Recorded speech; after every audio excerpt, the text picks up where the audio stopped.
What's up, TE students? You know who it is. Mr. Martinez here again, about to give you another episode of the History Talks.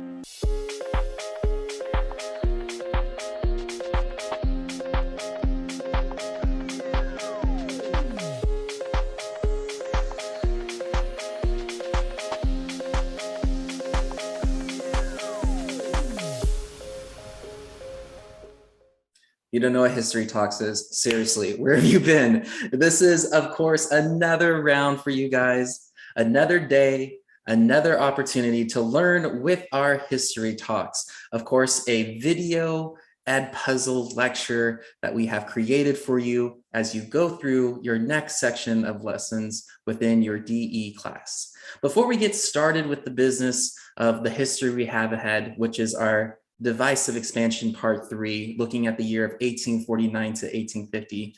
I just want to give a moment to tell you guys how I've seen things on my end with how things have gone in class. I just want to give you guys an opportunity to hear out how appreciative I have been with you guys, on how hard you guys have been working in that classroom, even without Mr. Martinez there. I definitely have seen some of you guys learn and grow even in this environment that we've created. So I just really want to say I'm really proud of a lot of my students in my class right now and just say keep it up, and you guys are doing a great job. Quizzes, assignments, it's all looking good. The only thing I'd like to say is if you're somebody who's having issues with accessing Canva, or if you have any concerns about drop or add, the dates for those things for this semester are going to be coming to a close soon. So if there's anything like that, please reach out to Ms. Martinez, because I am just an email away. But for you, I'm just a video away with this next talk that we have for you. Let's get started with what is the lesson we have. Well, like I told you, the years we're looking at is really short because there's a lot of things that go on in this frame. Matter of fact, look at my background. Things are getting a little crazy. And you're going to see that to be true with today's lesson, as we're seeing the next level tension that brews before the final snap of the Civil War. Remember, everything that we've learned so far from part 1, part 2, and today are all the causes of civil war, which is leading to that moment. Today, we're talking about some intense events that got us far closer to that moment of civil war. The things for today's objective is the Compromise of 1850. After today, you'll know why that's a controversial law. We're also going to talk about some events that went with some other things that are going along this time frame. Of course, some anti-slavery movements and some abolitionist movements we'll be looking at today.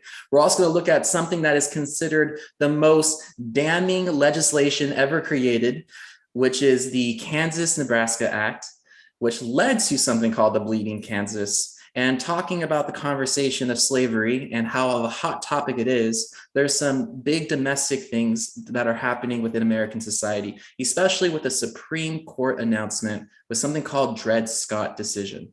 You'll learn about that infamous Supreme Court ruling with many other things today. Overall, all these things are going to be the theme of fragmentation of political parties. You're seeing our Congress truly buckle with all of this tension. The sectional conflict that is happening is getting too high, and it's going to be leading to the rise of something as an alternative, which is the Republican Party, which leads to the emergence of Abraham Lincoln. That's right, we're talking about good old Abe and how he comes into this picture that we've been creating with his election of the 1860s. Our essential question has been the same. How do you compromise when sides have a powerful ingrained belief system? You'll see that today's episode really hits this question, if such a compromise can exist. So let's get started. Just a quick little illustration for my visual learners. Here's the map of what we're learning today. We've finished talking about the American-Mexican War that ended in 1846. We're going to talk about the California Gold Rush, now the developments within that Western territory. Like I mentioned, Dred Scott's case. We will learn about Fugitive Slave Law Act of 1850. This is all going to be under a new president and a new administration. We've heard his name before, though. This is President Zachary Taylor. He was just a military general who was serving James Polk in the Mexican-American War, but now he's in charge, and we're going to see how things are running under his belt. And lastly, like I mentioned, Compromise of 1850 and Kansas-Nebraska Act, all leading to the rise of Lincoln. So let's get straight down to business. Some of my students were asking to bold some of the key concepts, and I hope this helps for you guys as we go through today's lesson. And just a reminder, note-taking is recommended, not mandatory, recommended, especially for those quizzes. So let's get started with the first thing, which is the gold rush in California. Now, under the American rule, we see California being mapped out and surveyed with the potential that lies there. And with more Western settlers moving into this area, there is a more discovery of the news of gold. And this brings 300,000 people to California from the rest of the United States and abroad. This not only attracts the American settlers that we have seen who've moved from east to west, but this is also going to be attracting other foreign immigrants into America, especially into the West Coast. That really does change the demographics of the West Coast later on. One in particular, of course, is the Chinese, who will be coming to California in more of a notable population record, and they're aspiring to follow the same aspirations and opportunity that comes with settling new land, which we're now calling soon the American dream. The idea of the sense of going to a new land in hopes of coming out stronger financially. Now, while this is all happening, President Zachary Taylor does favor admitting California as a free state. But to get California to be a free state came with some compromises. And that leads to, of course, the next section we have right here, which is the Compromise of 1850. Now, the debate of the Compromise of 1850 starts with President Zachary Taylor, but he dies, unfortunately, and the conversation continues without him. And what ends up to be true for this compromise is California being admitted as a free state. But as the compromise goes, this would also make popular sovereignty to be the deciding factor for the conversation of slavery for areas in New Mexico and Utah. So it's that give and take situation that we're seeing. You're going to see a lot of that within today's lesson. The give and take in this circumstance is California will be free, but now we will allow the opportunities for these other territories to be potentially slave territories if the people who live there decide to vote for it. That's what popular sovereignty means. Here's the issue. Look at that map on the slide right now. As you can see, the whole divide between free and slave states has been relatively north and south line, especially with what was the Missouri Compromise. The Missouri Compromise was that line that divided the differences. But as years have gone by, that line has no longer been able to hold to fidelity. It hasn't held true to with all this new Western expansion and territory. So things like, for example, Utah and New Mexico now being considered popular sovereignty, you see that above the Missouri Compromise line. So for Northerners, they're going to say, wait a minute, huge issue. This looks like expansion of slavery in a line that we agreed that we would not cross. But this is the give and take. There's another give and take that comes with Compromise of 1815 that's equally controversial, but I'm just going to pause there on that for a moment. Talking about controversy, though, there's another huge compromise that happens. And this leads to that sectional debate that we've been focusing on so much within this unit. This is, of course, the Kansas-Nebraska Act of 1854. Now that popular sovereignty is the idea of what a territory should be deemed free or slave state, you start to see people creating the environment to try to push their political game. And it happens on both ends. So now Kansas and Nebraska are up for stakes. And the same concept of negotiations happens where they say, leave it up to the people who live in that area to decide if it was a free or slave state. But This became an open invitation for pro-slavery and anti-slavery activists to just bum rush and try to settle these new territories as a way to raise the stakes for their political gain. So it becomes almost like like a living protest. These are two activist groups, huge movements, who are rushing to occupy land so that they can make this the next territory that they believe should be deemed so. And this obviously leads to conflict. You have two radical sides rushing in. The stakes are high. And of course, this leads to violence. This is, of course, the background that you see on my screen. This is what leads to something called the Bleeding Kansas, as these two activists will eventually not just lead to protests, but into violence, into what almost is like considered the first scrimmage in Civil War, the pre-season, if you will. As a way to really capture how highly tensioned all this really was, you're going to watch a video real soon that's going to show you how this piece of legislation truly did divide the nation, that this was that last straw being broken. But before we get there, let's check that brain of yours real quick. Here we go. Checkpoint.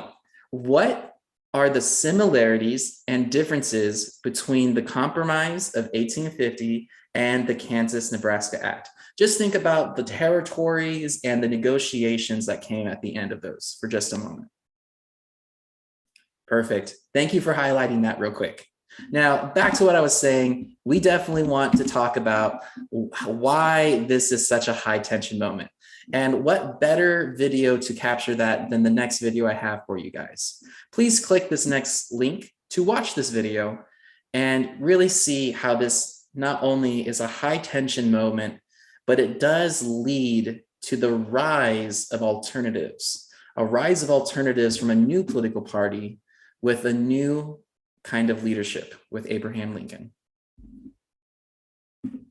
Thank you. I appreciate you watching that. And now that you watch that, you could answer this checkpoint question. How does the Kansas-Nebraska Act help the rise of Republicans and Abe Lincoln? Answer that question before we continue. Good job. Let's move on. Okay. Talking about Congress becoming imbalanced.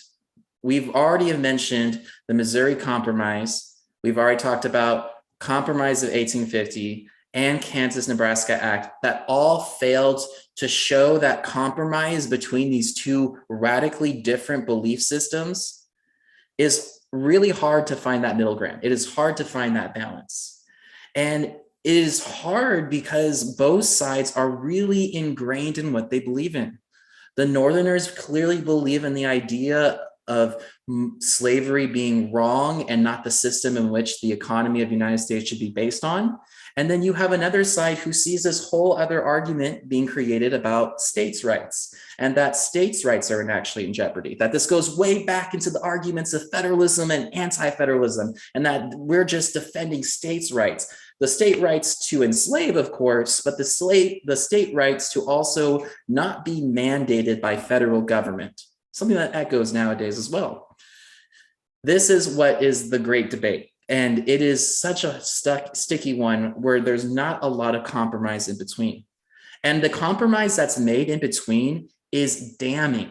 Talking about damning, look at the next thing, Fugitive Slave Act of 1850. This was a controversial compromise with Southern politicians during the Compromise of 1850. To be able to admit California as free, not only did they have to bend the knee for popular sovereignty in certain other territories, but they also had to agree to enforce slavery in the North. Now, that infamous Missouri line that North shall be free and South should be enslaved, that line is now blown to bits with this law, because now if a runaway slave from the South tries to escape North, there is no line in which they feel safe now, because the Northern enforcement agencies now have to capture potentially any accused runaway slaves and bring them back to the South. Now North has to comply with South in slavery and continuing the system. And this is really a huge issue. Abolitionist movements are furious. Northerners are furious. This is a huge issue, as it seems that slavery is creeping into this idea of being tolerated among society that doesn't want to tolerate it. So, tensions, they're brewing, clearly. Can you explain that to me, though, real quick? Here's the checkpoint. Explain why this compromise between the two seems impossible, or why Congress is so unbalanced with this conversation of slavery. Wrap that up for me real quick and explain that before we move on. Good job. I knew you could do it. Now let's continue with those tensions, shall we? Let's talk about some of those anti-slavery movements, because there's a movement that's happening that is notable during this time. There's a lot of different campaigns from abolitionist movements, but one that we clearly know as a famous one is the Underground Railroad movement, which was a movement that was both abolitionist and free African Americans who create a system, a secretive route to try to help runaway slaves from the South to reach to safe havens in the North. And this is pretty famous, with some of the conductors like Harriet Tubman being one that is given a lot of credit for this movement. It is a huge deal. The records of how many people were transported during this time varies vastly, but it's between thousands to tens of thousands. But something else that happens that kind of shows from the picture that you see in the top left-hand corner is these fights and these debacles between the conversation of slavery has no bounds where it stops. It is aggressive in the streets, these conversations, as they're controversial, and it's clearly controversial in the Senate. I mean, here's a perfect example where someone was beaten nearly to death, later dies from brain damage, but not initially. But you have fights between these politicians who believe these beliefs so dearly. Preston Brooks, a Southerner, hits Charles Sumner, a Northerner, with his cane and causes that brain damage to death, all over the fact that Charles was speaking anti-slavery rhetoric. That is how heated these things, where even politicians are going and throwing hands. So let's go ahead and talk about other tensions. We've talked about rebellions that have existed, and here's another one that happens. But this one happens in a very popular location, which is Harper's Ferry. This is a really known transport headquarters. There's a lot of things that move in this section of the land. And what happens is John Brown, an abolitionist, takes over this very important trading route and holds it up as he tries to incite a slave rebellion. Now, the poor thing for John Brown is, though he has a small group that follows, he doesn't get many that join. There's a lot of reluctancy to join slave rebellions, as the consequences for when they fail is painful for all slaves after. So there's now a little bit of reluctancy to join these rebellions, and it's seen in this raid that doesn't gain momentum. This doesn't stop John Brown. No, it doesn't. He terrorizes towns for a couple days. But eventually he will be captured and killed. The last conversation, though, if you weren't convinced that there was so much tension during this time, that the sectional debate that we've been mentioning has been so strong between this conversation of slavery, is a damning Supreme Court that happened that became big news. This is Dred Scott case of 1857. Now, I'm gonna have a video that explains a little bit more into this story, but what happens is a Supreme Court ruling when two free slaves sued for their freedom, as their freedom was being stripped after it was gained. And it was all because of the complicated situation that comes with the fact that people move. As you see this video, you're going to see how this is so confusing, all these laws, all these systems, because when you're dealing with policies that reflect on people who move from territories that are free and slave and unincorporated, the laws change too. And you're going to see for poor Dred Scott and his wife, Harriet, when they try to find a way to continue to hold on to their freedom during these movements, they're going to be told something that is considered infamous within American history. Go ahead and watch this video with me real quick. The Dred Scott case of 1857. Perfect.